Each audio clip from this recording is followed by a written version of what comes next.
Good afternoon, everyone. Welcome to Sports on Joy News today. I am Muftau Nabila Abla. Pressure is mounting on FIFA to expel Russia from the next World Cup qualifying matches that will be happening in March. Well, many countries, including Poland, have said that they will not engage Russia in any kind of match to ensure qualification to the next level of the FIFA World Cup. However, explanations coming from Rob Harris, sport journalist with Associated Press, my colleague Gary Alsmith, says that FIFA President Gianni Infantino have some kind of relationship with the president of Russia, that is Vladimir Putin, and that has made it very difficult for him to decide on whether to expel Russia or not. Difficult. How does it necessarily distance itself from a country? Where does it draw the morality red lines? What is enough to get an event taken away from a country? And we hear over the years so often, whether it's through domestic difficulties, logistical problems, questions raised over whether a country could continue hosting an event.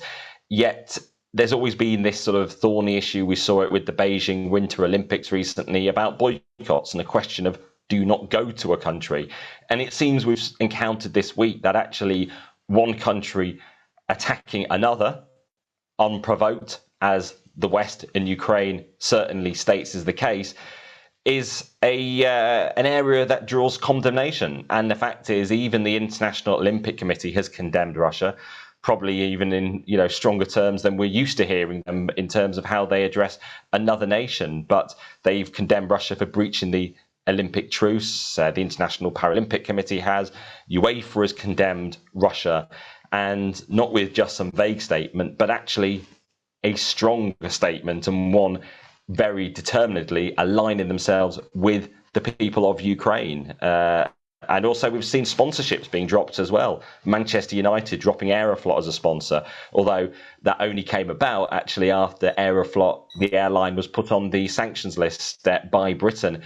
Schalke in Germany taking Gazprom off their shirts, but maintaining them still at this point as a sponsor. They're the Russian state-owned energy giants, and they still do sponsor the Champions League, although that situation may well change before the next set of matches in a couple of weeks. But the tone has been much stronger that we've sensed from the governing bodies with the condemnation, and it creates difficulties for the likes of the FIFA president, Gianni Infantino, who very closely aligned himself with Vladimir Putin, despite the actions against Ukraine in 2014, the poisoning of a spy, former Russian spy in Britain in 2018.